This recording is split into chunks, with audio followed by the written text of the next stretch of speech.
Hi, my name is Connor Riley. Welcome into Connor in Coverage. Today we're going to be talking about Brock Bowers, George Pickens, and the unbearable weight of massive talent.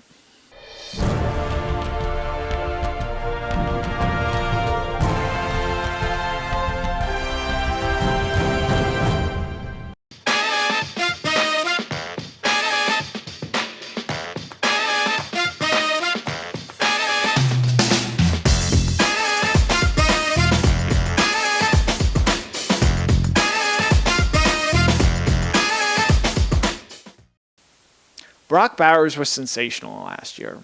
Actually, on second thought, sensational might not be a strong enough word to describe what Brock Bowers did. He caught a school record 13 touchdown passes, regardless of the position that he plays.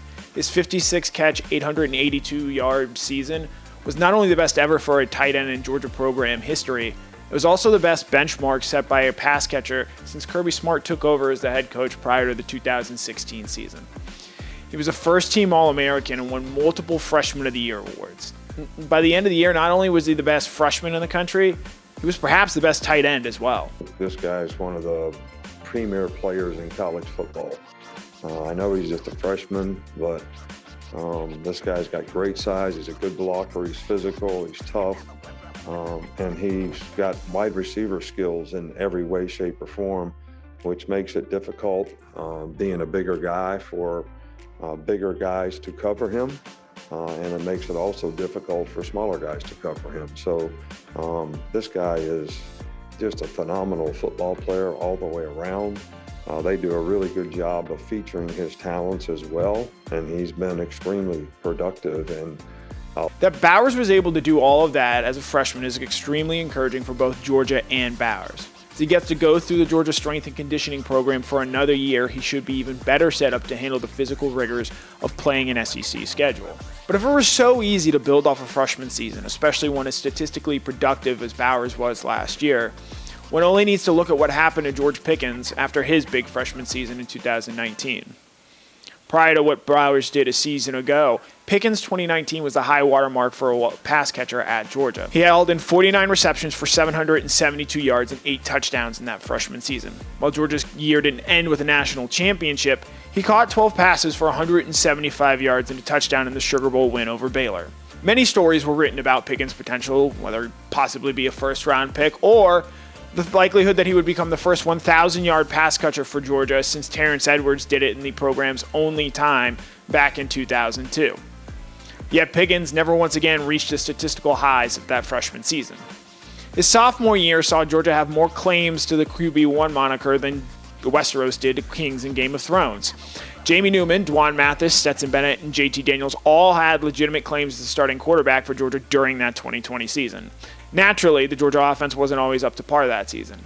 Pickens eventually settled into a really strong groove with JT Daniels by the end of the season, but Pickens finished with just 36 receptions for 513 yards and 6 touchdowns.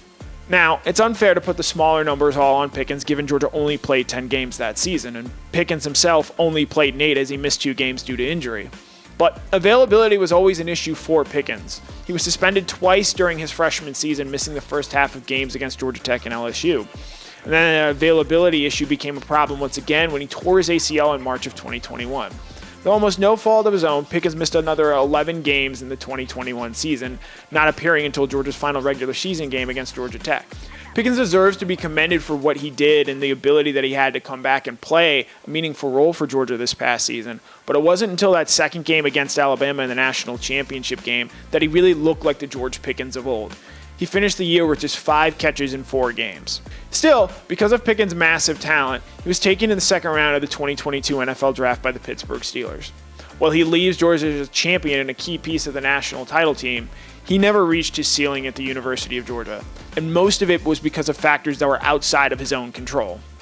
Now, Bowers didn't miss a game this season, but he did miss spring practice after having shoulder surgery, an issue that flared up in the later parts of the season. Bowers also figures to face some stiff competition within his own position group at Georgia. There's junior Darnell Washington, whose size makes him a different type of mismatch for opposing teams. Georgia will run plenty of multiple tight end sets as a way to get Bowers, Washington, and other talented tight ends on the field. Redshirt sophomore Reed Gilbert offers a skill set that is similar to Bowers. He was one of the stars of spring practice and caught 2 touchdowns on G-Day. It should be noted, though, that when Monken spoke about Gilbert last August before he left the team, he wasn't comparing Bowers to him. It was the other way around. Well, I think he's adapted well. He's a special talent because he's in the Brock Bowers mode, and that he's athletic enough to play receiver, but big enough to do some things on the interior. He's a size matchup. He's a run after catch guy. He loves to play the game. So, we're excited that he's part of our program. Add in Brett Seither, Oscar Delp, and Rylan Goody, and Bowers finds himself not only in the best tight end room in the country, but perhaps the best position group in the entire college football universe. He's going to need to keep getting better if he's going to command the same number of targets he saw last year at 81 that he will this coming year. It's also worth pointing out here that Georgia wasn't healthy at wide receiver a season ago, forcing them to throw the ball more even toward their tight ends. If Georgia's able to get a full season out of Dominic Blaylock, Kyrus Jackson, Arian Smith, and others, Bennett's very likely to funnel the ball to the receivers, forcing Bowers to carry a lesser role of the Georgia offense. By the time the college football playoff rolled around, opposing teams knew that Brock Bowers was going to be a big problem. Nick Saban called him one of the best players in America shortly before the national title game, which by that point in the year, Bowers clearly was. Those games against Michigan and Alabama allowed him to experience life as a clear focal point for opposing defenses. Two of the best teams in America last year, Michigan and Alabama, made it a point in pregame to say we're not going to let Brock Bowers beat us. Yet his natural ability still stymied those top schemes. He had just 9 catches for 91 yards in the 2 games, but he found the end zone at key times when Georgia absolutely needed him.